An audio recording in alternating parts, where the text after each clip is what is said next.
My favourite colour is...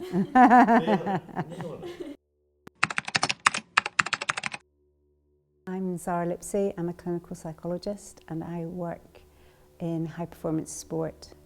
And one of my days I was at Scottish Ballet and I work mainly seeing dancers on their own, working through issues that come up for them in terms of their mental health and performance, and also in terms of enhancing performance. Sleep is absolutely vital. Sleep is so important for consolidating of memories and making sure you've got good attention and concentration. So in high performance sport, and particularly in dance, when they're trying to consolidate choreography, make decisions about movement, and pay attention in class, and make sure they're not going to get injured. Sleep is also important for immune system and making sure they don't get injured. It's important for rest and recovery. It's also very important for mental health, as we know, managing irritability and anger if you don't get enough sleep. Having enough sleep protects against mental health disorders such as anxiety and depression. Well, I think sleep is just one aspect of managing brain fog, and everybody has a different way of describing what is brain fog and how it impacts on them. Nutrition and hydration is really important for brain fog as well, and making sure, particularly in this environment, getting out into the fresh air.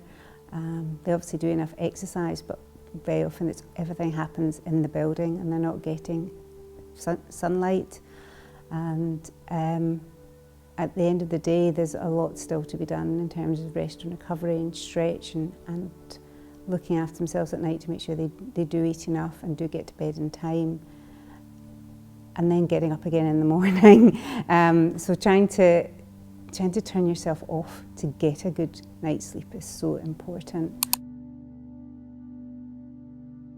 For most of them, I would say that the pre-organisation piece is taken care of, so all the flights and accommodation, everything that we would normally have to sort is sorted for them, so that's following the itinerary.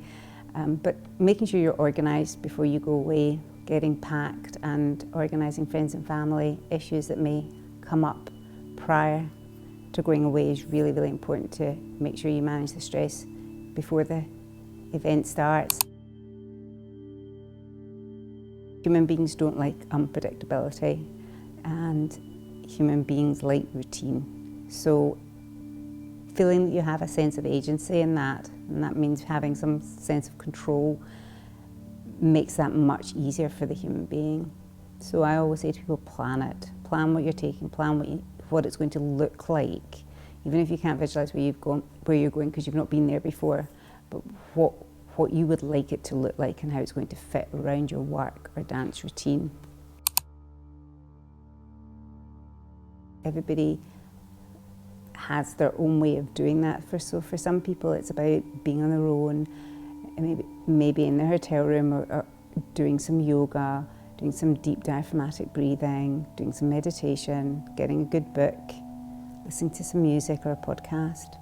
For other people it might be to get out and to have arranged to meet friends, colleagues, family that might be where you've travelled to, and connect and chat and distract, wander around the new city and stay busy. So everybody can be quite different, and for some people it's a real mix of that throughout the time away, but also knowing who you can contact back home if you need to chat about things, if you're feeling anxious, and having set that up already, the professionals or family and friends. I have had people, and we do anxiety management, so deep diaphragmatic breathing, meditations, journaling, things I talked about earlier, journaling about what your thoughts are and why you're afraid of flying, and then gathering the information about what the facts are around that, because often people have distorted views of the risk of flying, and then there have been occasions where athletes can go along to the airport and practice getting on flights. So British Airways runs a really structured course for for everyone and anyone, but I have had athletes that have done that and practiced going up and down in the air with other people, and find that very helpful. But for others, it's again about bringing your social network together. Who's going to be helpful? Who can sit next to you? Who's going to be with you in the airport? What things have you got with you? Have you planned particular blankets or materials with you for the airport or for the flight that make you feel comfortable? I think it's really important, again, to plan for coming home, and the reset is about hydration, nutrition, getting it right, getting your sleep right for the time zones. So maybe if you fly in early morning, can you push yourself to stay up during the day so that in the light, and then go to bed at night, and try and get back into that sleep routine. Connection with family and friends again to feel settled. Planning your work diary around when you come back, so whether you're going to go straight into work or whether you feel you need time to unpack, do the washing, unwind, and then restart again.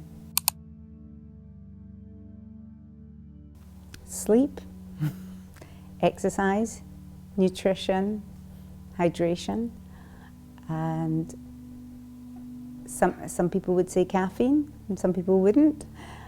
And I often find as well, we talk a lot now about sort of segments of productivity, so that psychologists talk about the sort of 40-minute attention concentration span that we naturally have, and to kind of divide your day into segments, and making sure that you do get up and move around and have a break, or chat to people or be on your own, and then come back to work. So you're working in chunks of time, and in that time, if you need to do some meditation or some breathing, whether you want to go for a walk, and also some people find tick lists really helpful, other people don't, but to keep focused is to have a list of what you're trying to achieve in that 40-minute segment, and then to tick it off.